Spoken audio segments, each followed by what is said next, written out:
Hey there, Knicks fans. It's your boy Jonathan Macri with you for another episode of the Knicks Film School podcast, powered by BetUS. I am joined. I don't know if I could say that I'm pleased to be joined.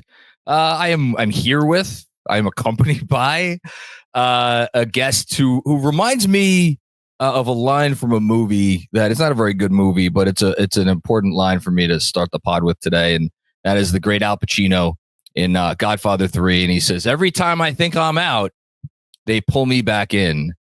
And the only question I have, and I'm going to ask my guest this, and I'm going to let him respond, is, am I the one who's being dragged back into his clutches as a beat reporter who can't quit the team that he ostensibly quit? Or is he the one who cannot get out? And he is being dragged back in by me here in the Knicks Film School podcast. So Fred Katz, senior NBA writer, grand poobah of The Athletic. You will never escape your day job. How you doing, buddy? What's going on? I would liken it to another movie. I feel like I'm just Bill Murray in Groundhog's Day. And as much as I feel like things are changing, it's the same day. I got a story going up about Josh Hart. Nothing's changed. There's nothing. Still living in New York and going to Knicks games, and for some reason traveling down to DC to see a doubleheader against the Wizards and whatever else. Lord knows why. It just happens. I mean, you want to talk about full circle, but no, actually not full circle, because the Wizards were not your first job on the beat. OKC was your first job on the beat, right? Yeah, OKC was my first job on the beat. I mean, look, it was not exactly a coincidence that I ended up covering the Wizards game. James, who has done an incredible job so far, was gonna take a couple days, and I was like, oh, I can fill in. Free trip to former stomping grounds. I love DC. Free trip, come back, see people, check out the old sites, go to all my old favorite restaurants. Sounds perfect. So it worked out perfectly for both of us. James didn't really have to work. I got to cover, and it was lovely. Just to make sure we give Andrew, who produces both of our shows, both the Knicks Film School podcast and Katz and Shoot, where you could hear, by the way, the aforementioned James Edwards and Fred Katz giving their your resolutions, right, for the year ahead? Our New Year's resolutions. I would preview it, but we're recording it right after this. But just to give our joint producer a small aneurysm with some non-Knicks talk right at the start of the pod to make sure everybody gets hooked. How's morale down in Washington around the Wizards? Not bad. Really not bad. Really, very not bad. Yeah, not bad. Like it's not like there were high ambitions for this team, So yeah. When a team knows it's going to be really bad and then is really bad, but it's playing hard and fighting hard, then they, moral victories do exist. And I think at the beginning of the year, like, the Wizards were just getting their asses handed to them every single game, and their average point differential was like literally 20 points, and they were just getting killed. Yes. Yeah. They were getting killed, and they were 2-18 or whatever, and they somehow had 18 losses on the season, but had lost 96 games in a row. It was this really weird thing. And they were feeling down about themselves then. They're keeping a lot of games close lately. Yeah.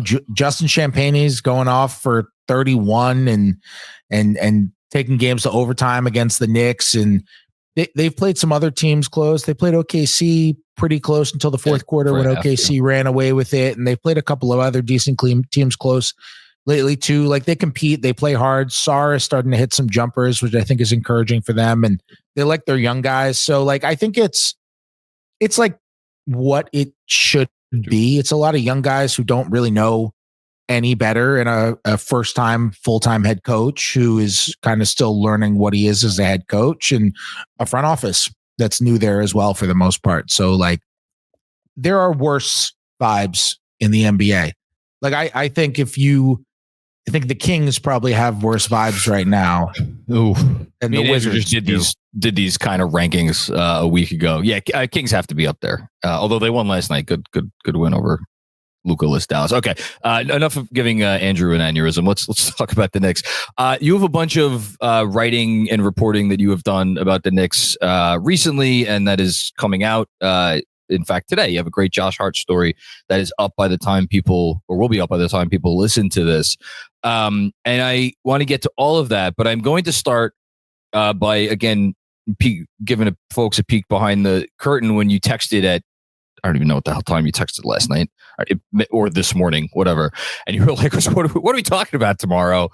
And my response, half jokingly, was like, what's interesting about this team? And there has been so much, to use my favorite word, consternation over the course of the season thus far about all sorts of things. And yet I'm sitting here and they're 23-10. Have they figured everything out? No. Do we know what their issues are? Absolutely. So I'm just going to start with this very general question. What is interesting to you right now about the Knicks? You know, the thing with the Knicks, and this, by the way, is not a slight on their performance. The thing with the Knicks, because the best team in the league can be lacking storylines per se. But the thing with the Knicks is right now they're about exactly what they should be.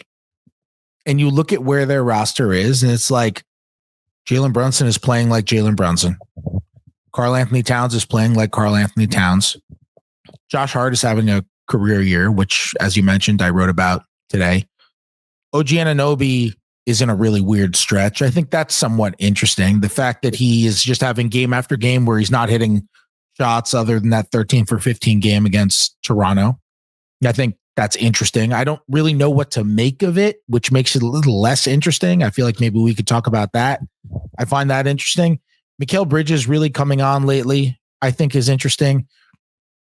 You know, Bridges, to me, the most interesting part is not necessarily the shot making. It's not the 41 points on Christmas. It is the way that we talk so much about screen navigation in the early parts of the season with Bridges, and it's been legitimately good lately. Yeah. It's just been flat out good. Like him guarding the front ends of pick and rolls has been good. There was a play in the San Antonio game, and I'm working on a story moving forward on OG Anunoby's defense. I don't know exactly what it's going to be, and I don't know exactly when it's going to run.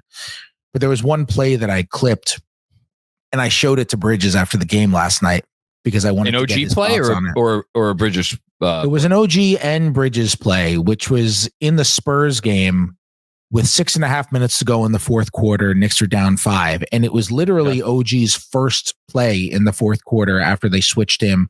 They brought him in and they put him on Wembanyama the rest of the fourth quarter. And it was literally OG's first play guarding Wembanyama, and Bridges was guarding Devin Vassell.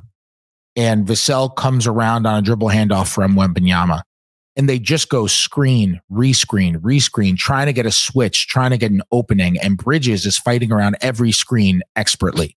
Does an incredible job getting out in front of those screens. So not only does he go over the screen, but he's actually getting out in front of the screen, and he's staying in front of Vassell on multiple screens where Vassell is trying to get to the hoop or at least create some separation, and he can't do it. Anunoby is hedging, and he's just making it completely impossible in order for Vassell to get open and also for Wembanyama to get open. And what happens after 3 screens and rescreens is Vassell ends up going right around the screen and Anunoby hedges, and then Vassell hits Wembanyama, who's popping to the left wing, and then Anunoby rushes back out and has a great closeout on Wembanyama, and they just couldn't create any separation. Those sorts of possessions weren't happening early in the season.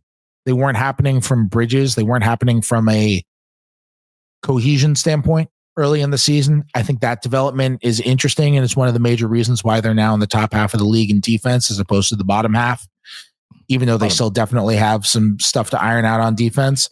But I agree with your sentiment that overall, right now, the Knicks are boringly good, which is great for a fan base. Unfortunately, it's not great for a Knicks podcaster like you, John. But it's great for a fan base when a team is just ho-hum 18 out of 22. If the Yankees are a ho-hum 18 out of 22, I'm waking up in a good mood every day. Listen, I mean, content is what it is. I will gladly trade I guess juicier storylines for just the most boring, 50 57-win team or what. I think actually after last night they may be on like a 58-win pace or 50. I forget what it is. It's somewhere around there. It's very good. Yeah, no, I think that sums it up really well. To be clear, by the way, I don't think they're boring to watch. I think they're very exciting to watch.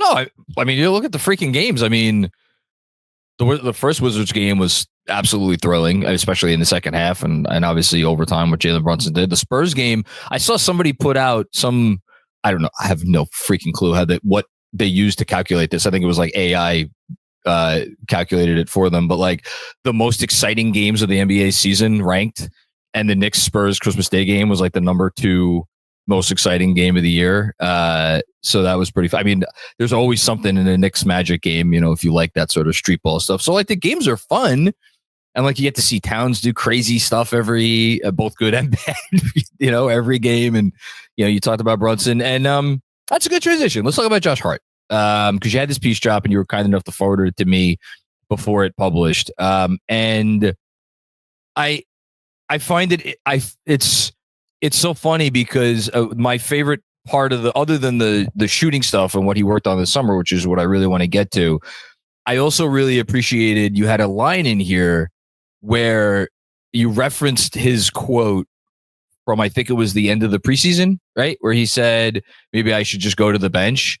And you said, like, I don't want to misquote you, but something along the lines of like his friends urged him, like, don't push that.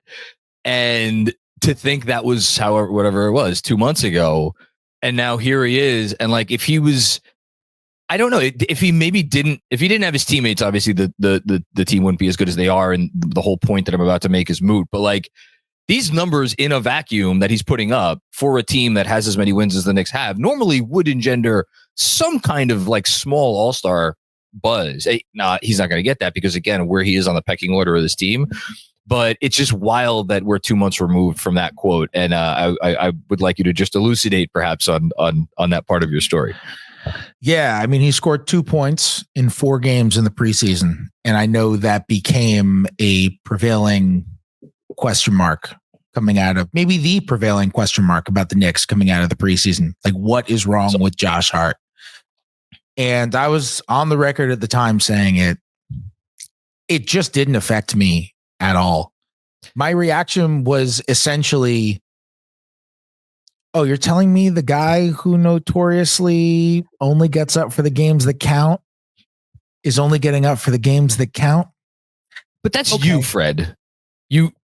I don't want to blow up your spot. You know Josh Hart pretty well. Is that fair to say? Yeah. Yeah. I mean, as well as a reporter is going to know Josh Hart. Yeah. Sure. Okay. Yeah. Which is why I didn't really have much concern. I also know that he has a tendency to get too down on himself when things aren't going right. And we see that come through in the way he plays. When he is going well, like he is right now, and I have this in my story, he receives a pass and he's feeling good and he is open and he rises for 3 and it goes in.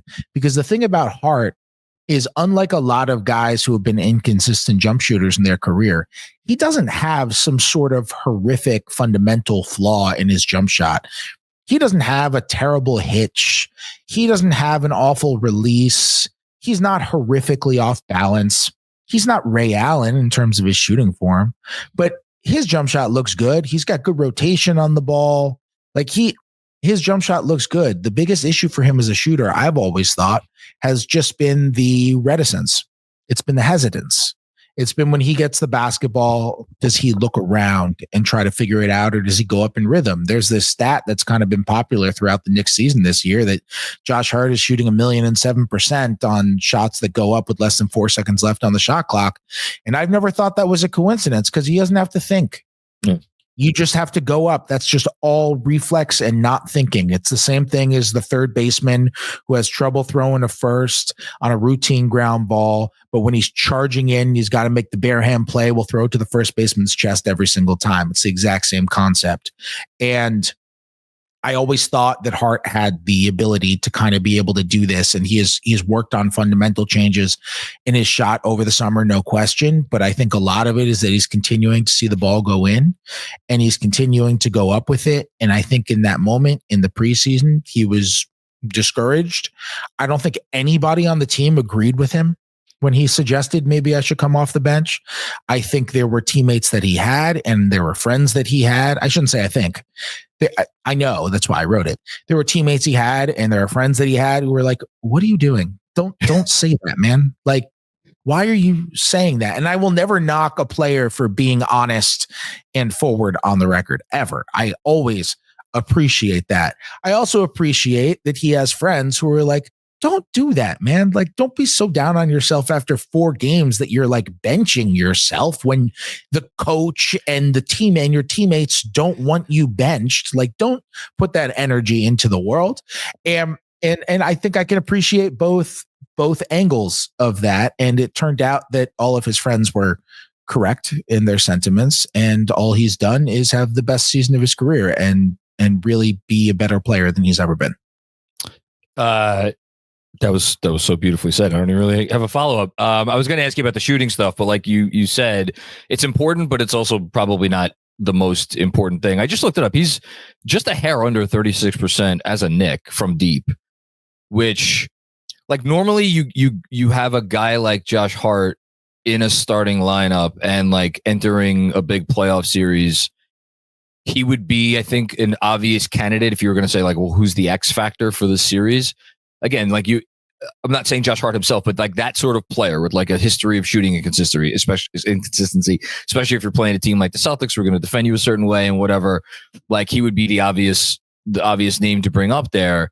And yet, for all the reasons you write about in the story, I almost feel like he's the opposite of an X factor, because you talk beautifully about sometimes he's the point guard, sometimes he's the center, sometimes he's everything in between. You know, it's like he fills every role that they need him to fill, and he does it so well. Where I want to actually get to next, because I know it's something that's on people's minds, and I at least want to honor that by bringing it up with you, because you do cover the team still, whether you like it or not. The part of the conversation about a potential trade involving Mitchell Robinson's salary versus waiting for Mitch to come back, and maybe even, and I know I don't know, I think that this has died down quite a bit, but I think there's some of the sentiment still out there. Like maybe even moving him into the starting lineup alongside Towns, which I've obviously never been in favor of. If you move Mitchell Robinson into the starting lineup, or if you play him like significant minutes alongside Towns, it takes Josh Hart out of that fivesome, probably. And I got to tell you, I'm like afraid of not afraid, but I think this version of the starting five is the best possible version of the Knicks starting five, regardless of any trade that they might make that's, you know, realistic to envision. I think that's a good point. I think it's one worth making. I do think there's a way that, like, there are certain centers which would allow you to be able to still play with Cat the same way, which wouldn't necessarily disrupt it, where basically Cat can be a 4 on defense and a 5 on offense, and you invert them and you can have your cake and eat it too, which, by the way, is the worst expression ever, because no one has ever had cake without possessing it first. Like, no one has ever eaten cake without possessing it first. Never. No one's ever having, you can't eat cake and not first have the cake. I mean, unless you're getting it through like an IV, and then it wouldn't be cake anymore. It's not cake. That's just liquid. That's not cake. No, it's not cake. You can't. I guess. Here's the thing.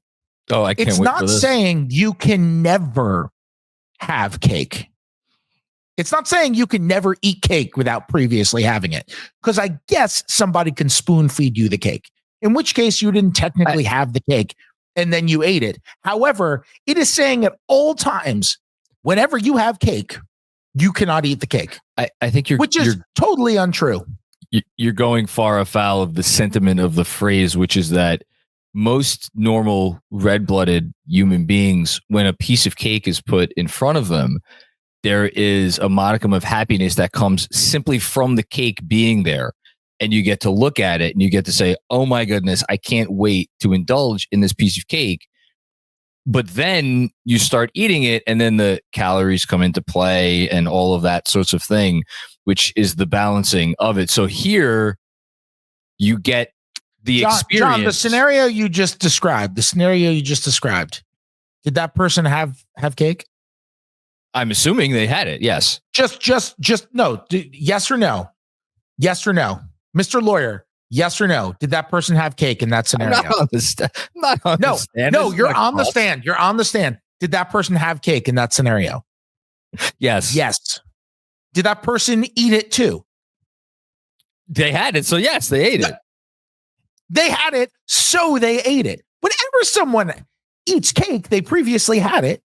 There's no scenario in which someone doesn't previously have it. Anyway, the Knicks can have their cake and eat it too, just like everyone who's ever eaten damn cake, if they were to go out and get, say, somebody who could protect the rim and shoot threes. However, it is very difficult to find those players, and it is even more difficult to acquire those players, and it is even more difficult to acquire those players when you're already strapped for first round picks you can trade and all of that, because you already dealt so many of them in the Bridges trade and then another one in the Cat trade.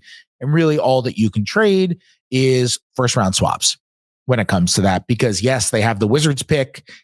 It's not a first round pick. That pick, I can tell you right now, there is no way that pick is going to convey. Just no way. The Wizards are dead set on that pick not conveying ever. It is going to be 2 second round picks. So the Knicks can send out second round picks.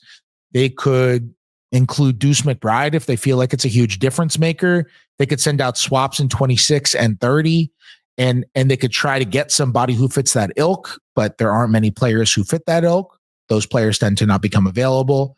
And, you know, you see where you can go. And that's, I think, why you phrase it the way that you do, where it's like, if you go get a center, in all likelihood, it would mean Towns being more of a full-time sort of four and much more perimeter laden than he's been.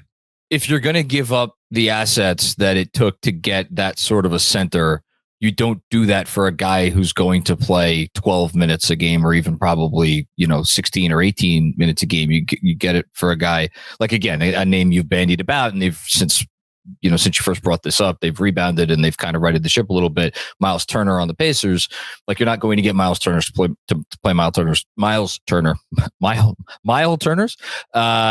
This evil twin, 20 minutes a game or whatever it is. I guess my point, to go back to the Hart thing, is like, are we sure the version of the Knicks that has Miles Turner starting next to Karl-Anthony Towns and probably Mikal Bridges and OG Anunoby, are we sure that version is better than the version of the Knicks that has Hart starting and Towns at the 5? And I think we could go back and forth about the merits of those two different iterations, but I think it's at least a conversation.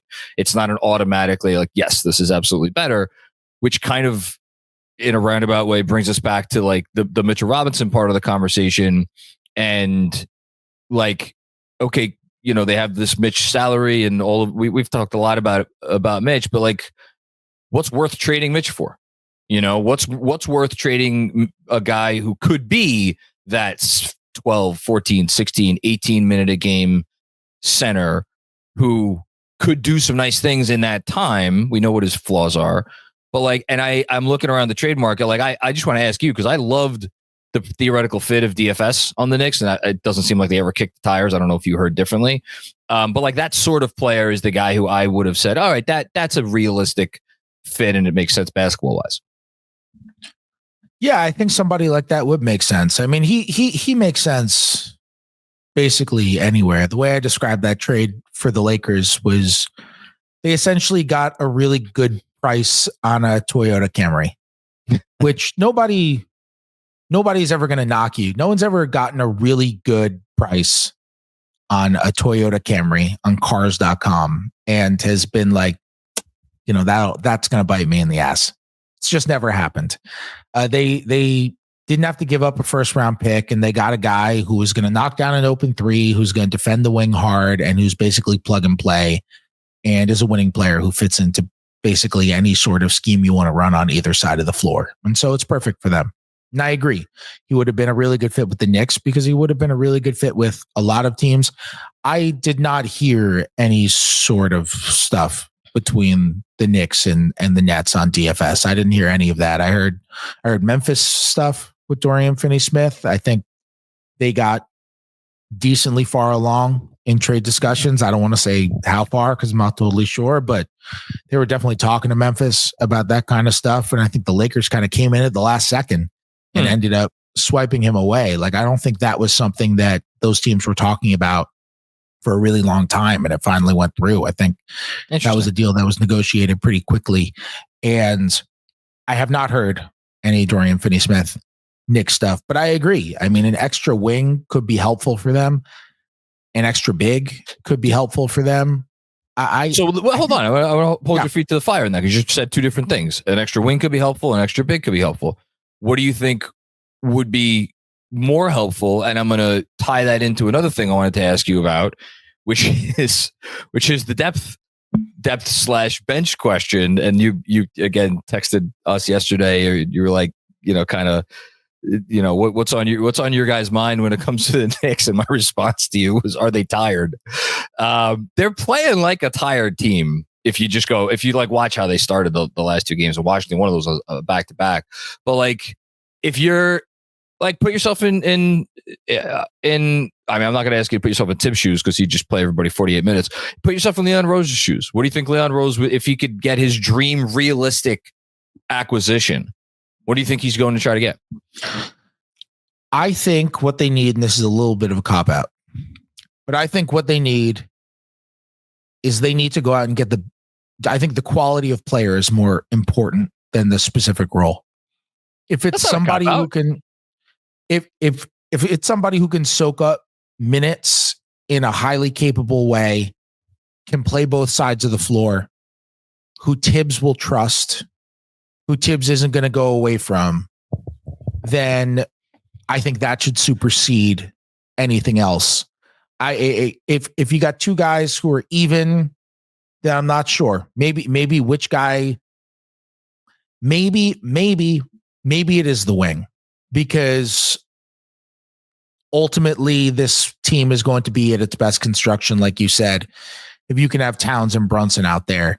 And maybe it is somebody who's like Josh Hart's in foul trouble or is not hitting threes, or it's a problem and you can have somebody else step in and do something, or Mikal Bridges is not guarding as well on the ball, so you can bring somebody else who's good at guarding on the ball or whatever else.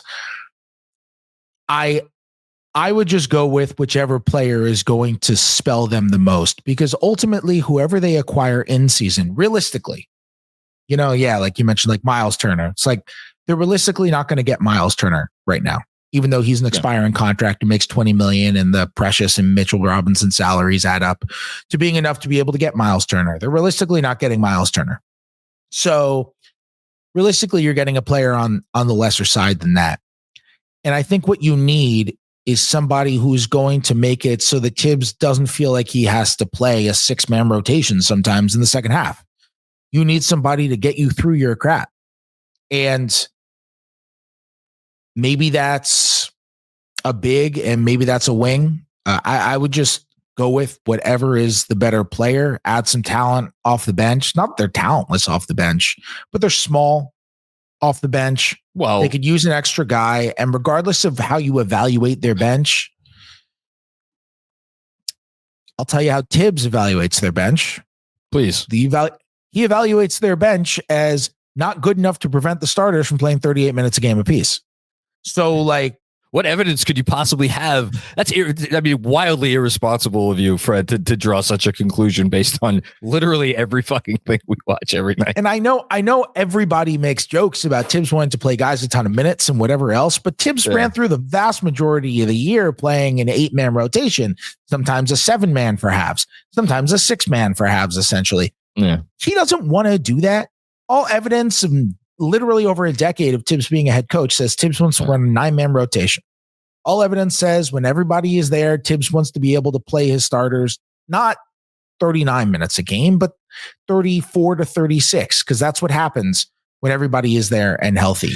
And he has not obviously had the trust in his bench to be able to do that. And so Mikal Bridges plays, 43 or whatever that he did last night, and he plays 39 a game. And that's what ends up happening. I think they could just use somebody who Tibbs trusts and who's going to give him 20 to 25. I feel like I'm bouncing around a lot here, but this is the stuff that I hear on every post game, as you know. So I kind of want to just ask you while I have you, did Cam Payne, and I don't mean this to be a critique of Tibbs, because God knows I would lose my one thing that I'm known for. But did Cam Payne do something, or like what? Can you shed some light on recent events? I honestly don't know the answer to that. If Cam Payne did something, I don't think Cam Payne. I can't find anything that Cam Payne did. He takes a lot of aggressive last second shots, and when they go in, it looks awesome. And when they don't go in, it doesn't look as awesome. Yeah. Funny how that worked out. He'll take a lot of ones that pull up from three on the right wing when he's in transition. And when they go in, you're like, damn, Cam Payne's on fire. And when they don't, you're like, oh no. Feels like he hasn't made a ton of those no, yes shots in a minute. So I don't know. Could be that. Could just be the ways of the season. It could just be that Landry Shamet is back and Tibbs is trying to get him a little more integrated into the rotation. I haven't specifically asked on Cam Payne, but the way that these things tend to work is they're pretty cyclical. And I imagine we'll get back to a point where Cam Payne is playing, 15 minutes a game again at some point in the not too distant future. I hope so. I like Cam Payne. I've liked Cam Payne since he started. Since he came here, and he just seems like, I'll tell you this though, unless he's just a really good actor, it doesn't seem like, I don't even want to call it a demotion, but it doesn't seem like the recent decrease in minutes has sapped his spirit and like how good of a teammate he is. He seems like he's always the first guy dancing. Like that all seems very legit. Mm-hmm. For sure. That's always been who he's been. I covered him when he was a rookie. Oh my God, you did when he was the 14th pick in the draft, right? He used to dance with Russell Westbrook before every game. And he would just dance and dance and dance and dance. And it became a thing. It was like a thing on Thunder Twitter that he would dance with Russell Westbrook before every single game. And this was his rookie year, 15, 16. And it was a thing. That has always been the guy who he is. That's the type of energy that you have to have in order to flame out of the NBA, go play abroad, and then still have the determination and the positivity in your life to be like, nope, I'm coming back and I'm going to have a real career once I come back too.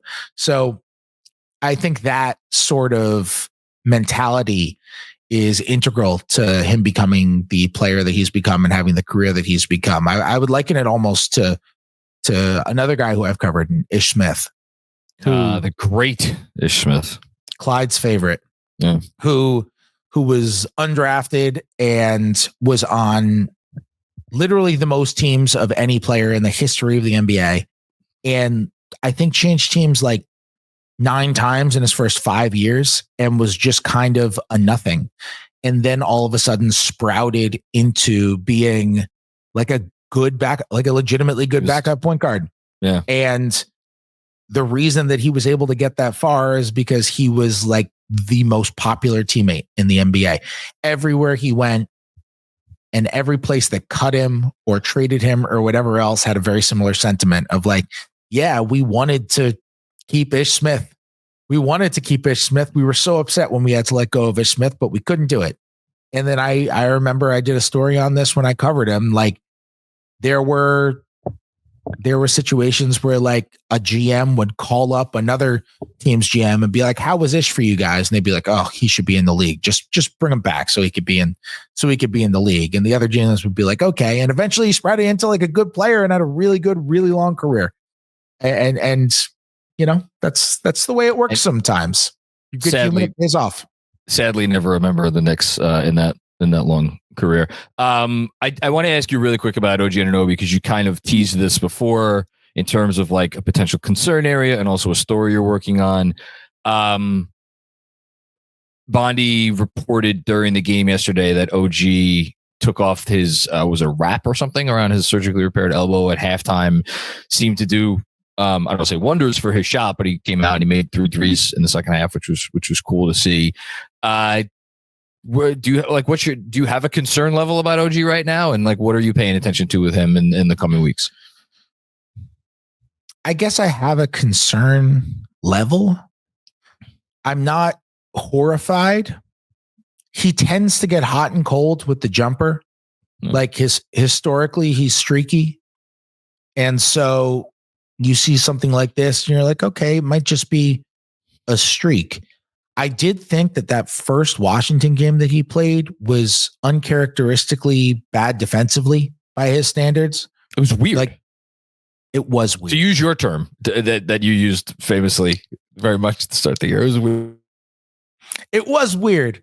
It was totally weird. It was just uncharacteristic to see OG just not have a good defensive game. You just never see that, and that's not a concern to me. It's just not a concern at all. It screamed to me. It's December 28th, and you're playing the Washington Wizards, and you're probably going to win this game. And you're playing a lot of minutes, and you just didn't come out with the, whatever you want to call it, energy, intensity, focus, whatever you want to say that you do on other nights. If anybody deserves a game to just throw it away, it's OG Anunoby as a defender. So that I have no concerns about. The jump shot,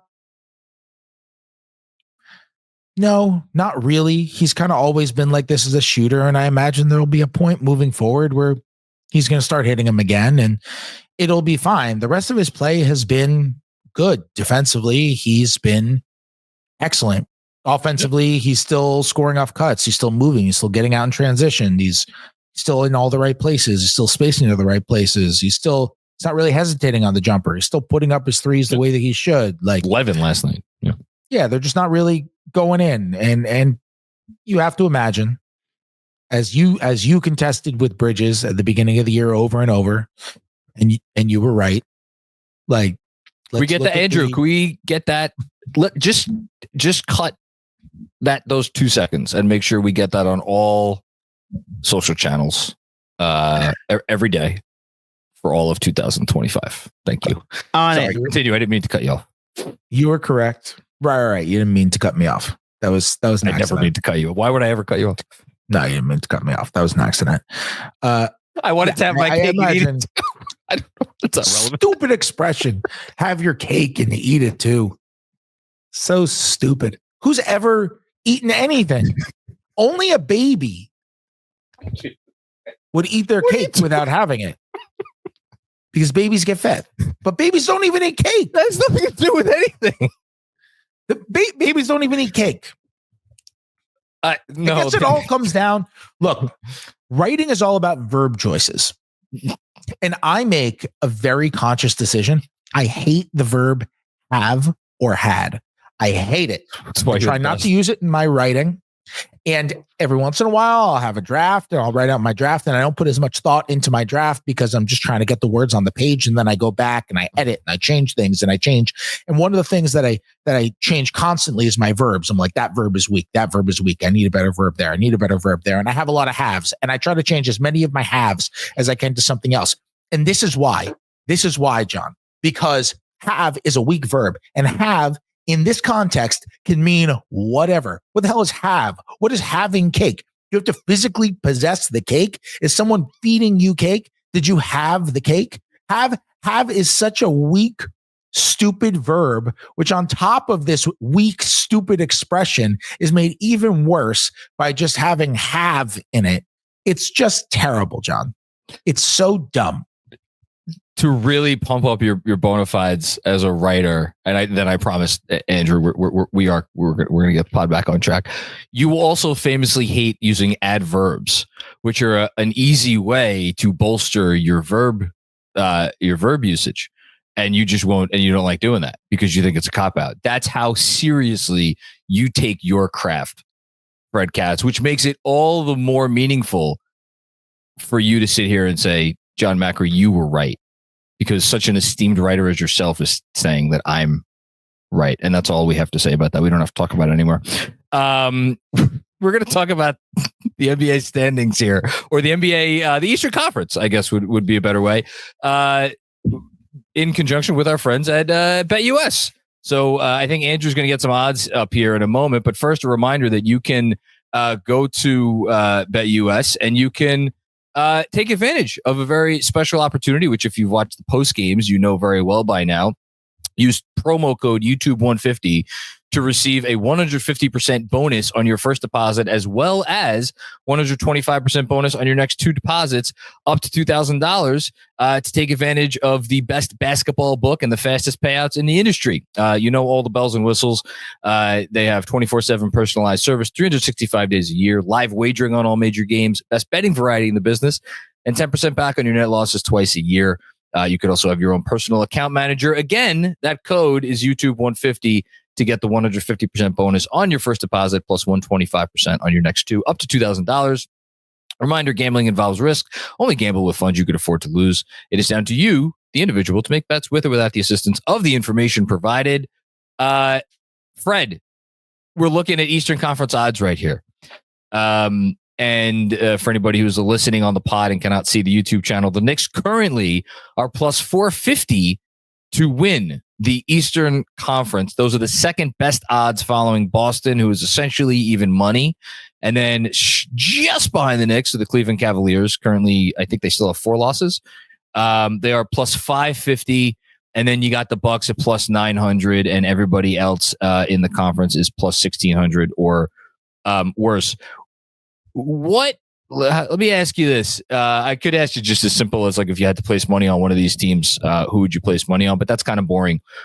What is the biggest change that you would expect in these odds between now and the end of the regular season? Or if your answer is, I think these odds will basically stay the same from now to the end of the regular season, you could say that answer too. Well, as somebody who doesn't gamble and is clearly not an authority on any of this, of course, I will guess that the biggest change is that the Brooklyn Nets are plus $1 million by the end of the regular season.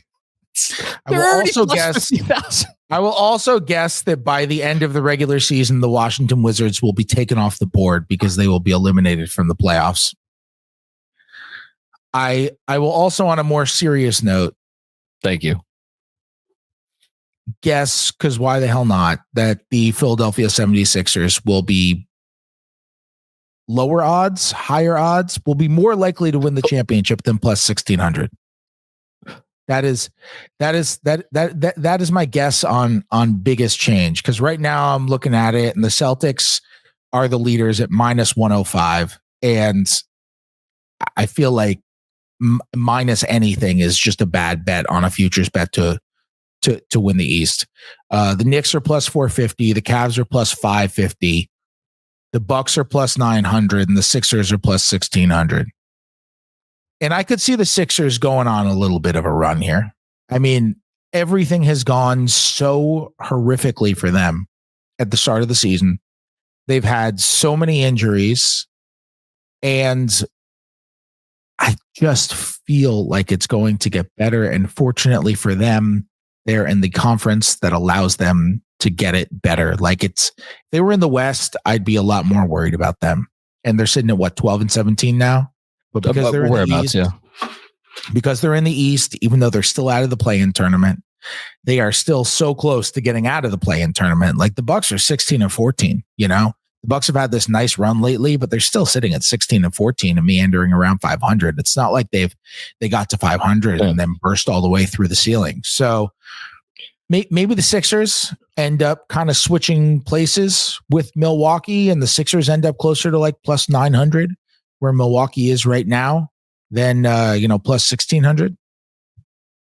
I agree with your thoughts on the Celtics. Would be not a foolish bet, but like the juice isn't the like, it's not good enough, to want to bet them. At the same time, I don't think that there's a great argument that they should be anything other than what they are, which is essentially even money. Yeah, for sure. They're easily the favorites in the East. Yeah. Just like the Thunder are easily the favorites in the West. which is a good transition to the final part of our pod today, which is, of course, predictions. I am going to again get the social clips ready, Andrew. I'm going to put Fred Katz on the spot and try to get Fred to say something stupid that we could then throw back in his face because impossible, says the person who has spent the entire podcast ranting about cake. Yeah, but that's not and whether or not stupid. Have is a weak verb. Well, it is. I don't think that's even in. I don't even think that's in question. Like that's young writers don't use have. Young writers don't use have. Find other verbs. Don't use have. So the first question, as of right now, and you tweeted about this team last night that they're just like they constantly put five guys on the floor who you think are really good. As of right now, Dean Wade is third on the Cavs in on off. Do you think that there is a possibility that he could move even higher in the rankings for the Cleveland Cavaliers and on off and maybe get to first or second by the end of the season? This is perfect. Yes, I do. Yeah. I do. And here's why. Because if I'm correct, I believe George Niang and Karis LeVert are ahead of him. That's correct. Yep. I follow the Dean Wade on offs, my friend. I know. Do you have an alert that like you? That's your like alarm in the morning. It's update Dean Wade. I am the alert. Cleaning the glass doesn't even track Dean Wade's on offs anymore. They just wait for a text from me to let them know what they should make it. I'll tell you what. I don't even know if those numbers are accurate. I've just been telling them really good things about Dean Wade the whole time, and they just run with it because they know they have no other choice. Man, that's great. Karis LeVert's on-offs have been insane all season. They have. Really. Yeah. He is having a ridiculous year. Of all the guys on the Cavs, I mean, like you look around the Cavs right now, and it's like, you said, I tweeted this yesterday, like there's nobody on Cleveland who I look at and I think, I wish that guy were playing better right now. Like they just are maximizing everybody. They're 28-4. And what are the Karis LeVert on offs right now? The total on offs are plus 12.5. The vast majority of that is on the offensive end. He's 97th percentile, plus 11.3. By the way, this is the first time I've seen this stat this year. I can't believe this. I have missed this. Donovan Mitchell, 99th percentile defensive on off, minus 12 points per 100 possession. He's in the 5th percentile on offensive on offs. They're scoring 11.4 fewer points for 100 possessions with Donovan Mitchell on the court. I'd like a national NBA writer to look into that a little bit more and report back. Do you know anybody who might be up for the job? That is very strange. I could see that having to do with, at least on the defensive end, the fact that he shares the floor with Mobley and Allen a lot. Yeah. And obviously their defense is going to be much better with those guys out there. Like especially Mobley. Also, Dean Wade in the starting lineup, my friend. That's those Dean Wade defensive on offs when he's in the starting lineup are great. I will say that I could see the Dean Wade on-offs getting better, and I could see him passing George Niang and maybe even passing Karis LeVert. Because when Dean Wade is in the start, because that starting lineup is really good, and if Dean Wade gets more time in the starting lineup potentially, then all of a sudden that could juice the on-offs a lot for him, and he's already got a little bit of a running start on the other guys, especially with the first thing I think of when I see Donovan Mitchell is like, man, that guy is just bogging down the offense, and the rest of their stars. I'm like, these guys are just here to hold up Dean Wade. So they should run. I can't rule it out. I can't rule it out. He has led them in on-offs before. I know. It's happened. You know who's not third on their own team in on-offs is OJ Barrett. Just throwing that out there. Okay. Now to the real predictions. God. Are the Knicks going to make a trade before the deadline of some significance, like something that would affect the rotation? Yes or no? Affects the rotation? Yeah. Okay. Yes. Do you think the Knicks will enter the playoffs as a top 3 seed? Yes or no? Yes. Okay. Is there is there a first round opponent that you think the Knicks would, in all things being equal, prefer not to face? Realistically. Like not Cleveland or Boston. Yeah, not Cleveland or Boston. I would say, I know Atlanta beat them a couple times this year, but like, I don't think that's the answer.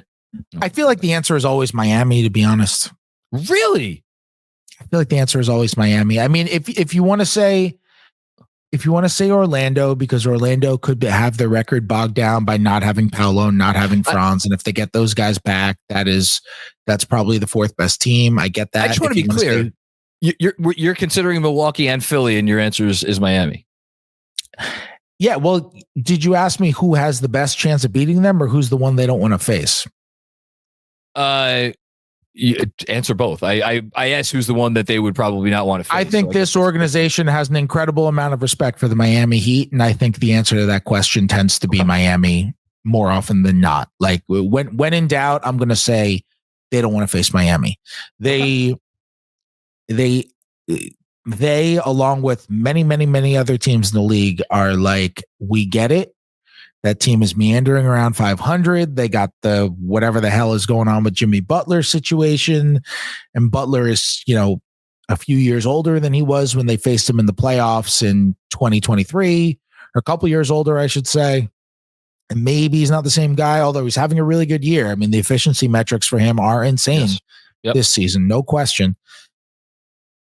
I don't think anybody wants to deal with playoff Jimmy. I don't think anybody wants to deal with Bam defending the rim, Bam defending the back ends of pick and rolls. I think Bam is a really good Karl-Anthony Towns defender, does a great job against him. I mean, that's a guy who is incredible at guarding both the perimeter and around the basket and in the post and basically any other way.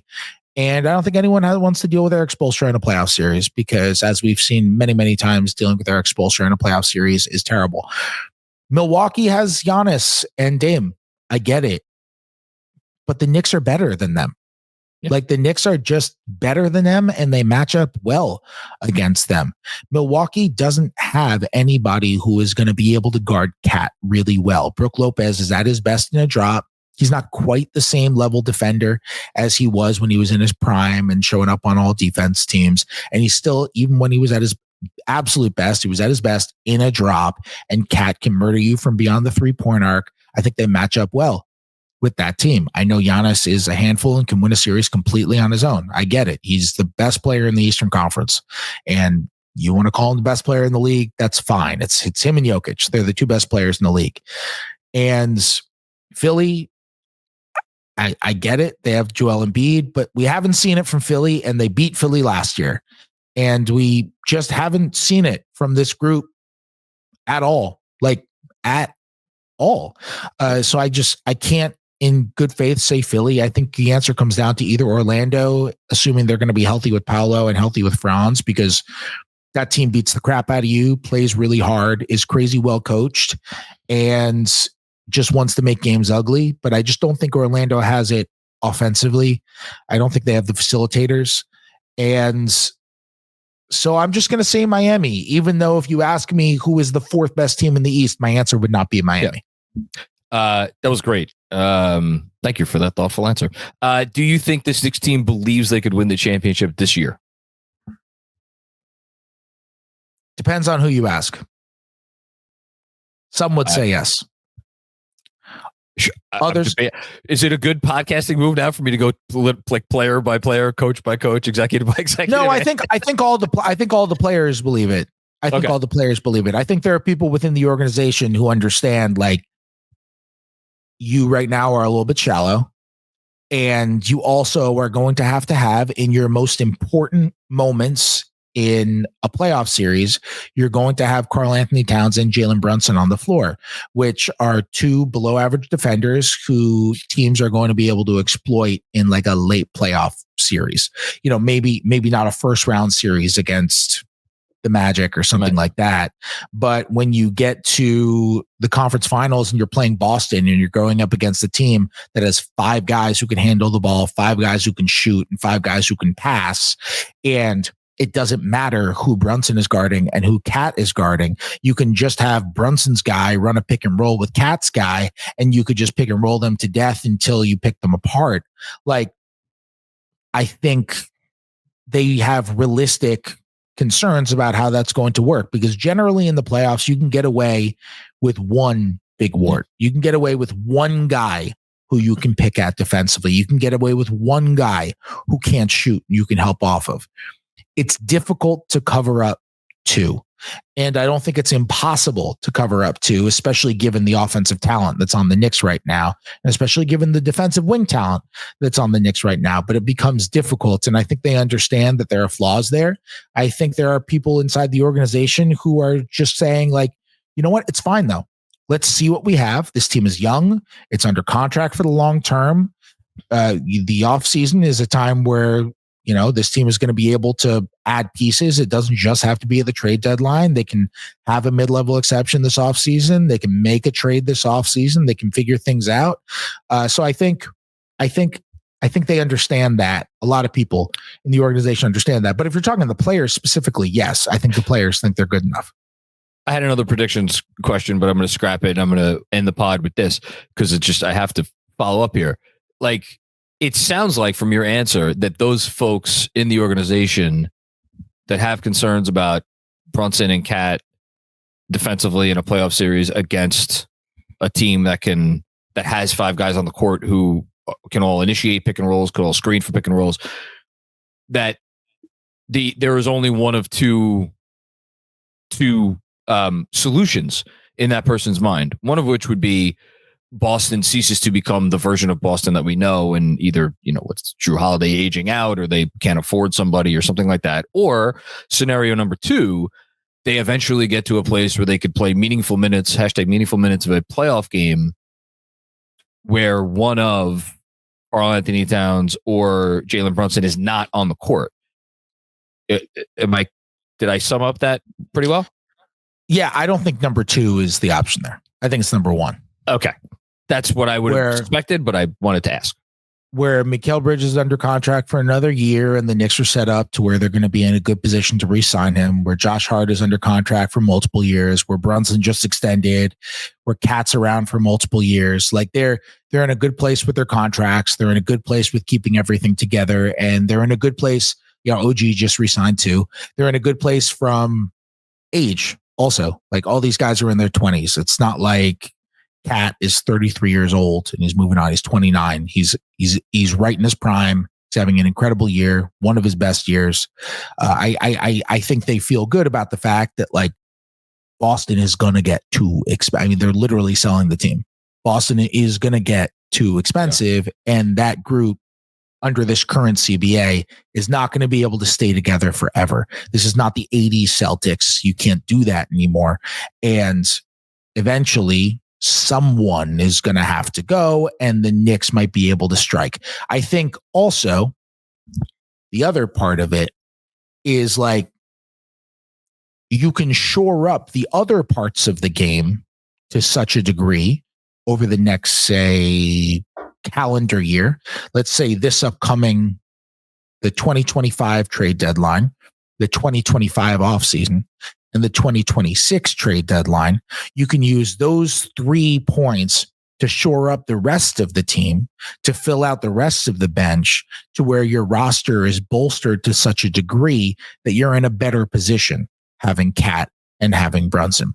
I think we're going to see fewer, you know, quote unquote super teams or do it all teams moving forward under this current CBA. Boston already had that group moving into the CBA, and has done an unbelievable job keeping it together. And maybe the Celtics will just be awesome forever. Maybe the Thunder will be awesome forever. Thunder might just be awesome forever. That might just be the case, because they also play like the Celtics, where they just have everybody who can handle the ball, who can shoot, who can guard, everything like that. But I think the Knicks are just kind of, they're in the infantile stages still of figuring out this core. They still just traded for Bridges. They still just traded for Towns. And I think they know that. And they're kind of waiting to see how it all comes together. And based on what they see this season, they'll have a good idea of what they should get at the deadline. And based on what they see this postseason, they'll have a good idea of what they should do this summer.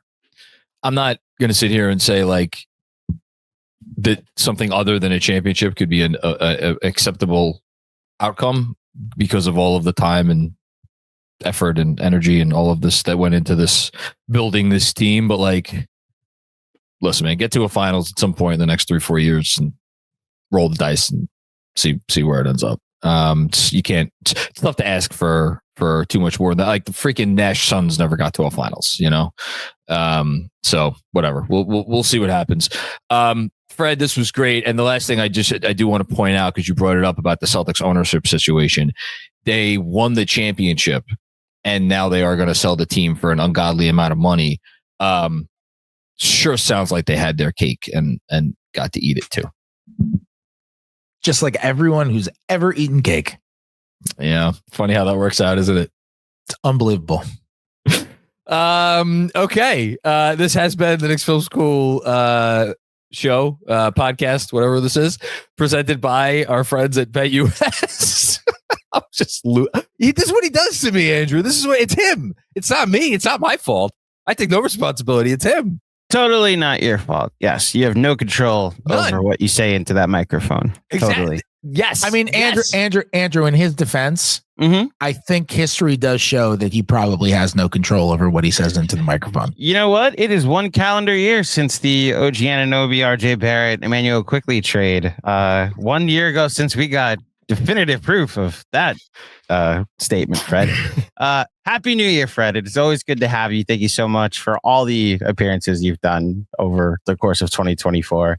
I say this as if you're never coming back, but it's just 2020. December 31st is the time to reflect. I quit. That's my goal, is just one of these days get you so pissed off, but you don't even get angry. You just like, you laugh everything off. He does. We spent like 10 minutes of this pod talking about cake. we did. What's interesting about the Knicks? Nothing. Let's talk about cake. I have pet peeves. I get agitated. I don't get angry. Get agita.